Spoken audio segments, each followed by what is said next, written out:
بسم الله، اللهم صل وسلم على سيدنا محمد عليه الصلاة والسلام. مرحبا بكم حبيباتي، جمعة مباركة إن شاء الله تكون فاتت عليكم بالصحة والهنا. اليوم جبت لكم وصفة الشخشوخة ولا الفطير ولا الرقاق. كل منطقة كيفاه يسميوها، كل منطقة كيفاه يعرفوها. انا كنت من قبل حطيت لكم فيديو، دوك نخلي لكم الرابط تاعو في صندوق الوصف.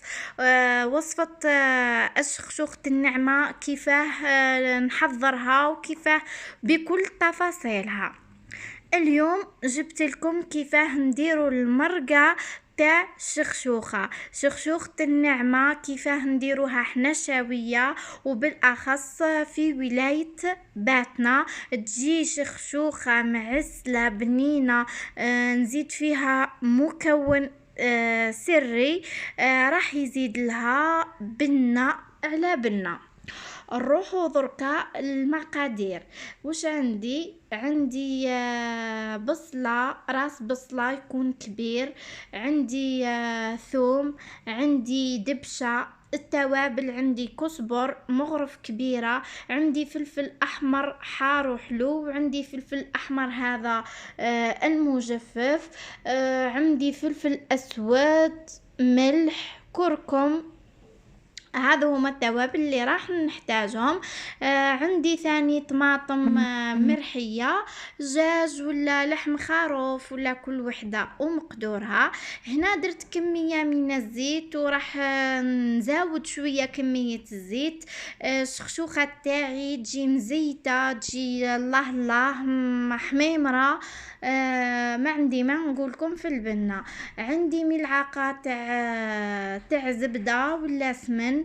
نلوح البصلة والثوم اللي كنت ربيتهم ولا رحيتهم في الروبو، نلوح طماطم ونلوح شوية دبشة، نلوح التوابل اللي كنت ذكرتهم لكم من قبل. نخلطهم مع بعضهم ونحطهم يتقلاو.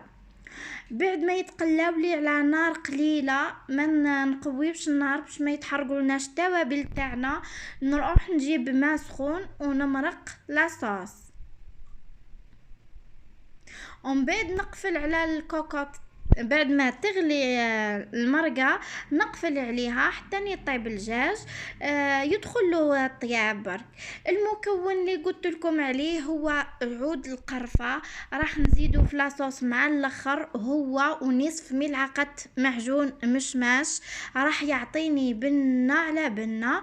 وراح نحتاج حمص وزبيب. هذه كيما نقولوا هذه التدبيرة ولا كنت تعلمتها على عزوجتي ربي يحفظها. ولات الشخشوخة تاعي اللي ذوقها بيان سير يشكرني. هنا عندي زوج ملاعق معطم مصبرة. عندي كيما قلت لكم نصف ملعقة مش ولوحة الفلفل والقرفة. نحركهم مليح ونعاود نقفل كوكوطة. من جهة واحدة اخرى راح نجيب الزبيب والحمص.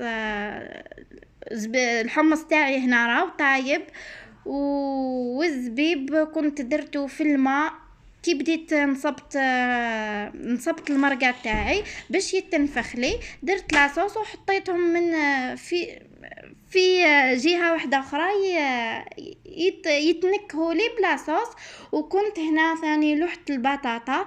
انا هنايا واش درت معاها غير البطاطا والبيض. قليت معاها شويه فلفل. هنا الشخشوخه بعد ما طيبناها فتتناها.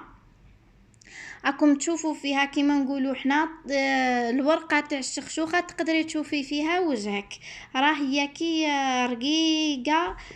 هاكم تشوفوا بلا ما نحكي لكم.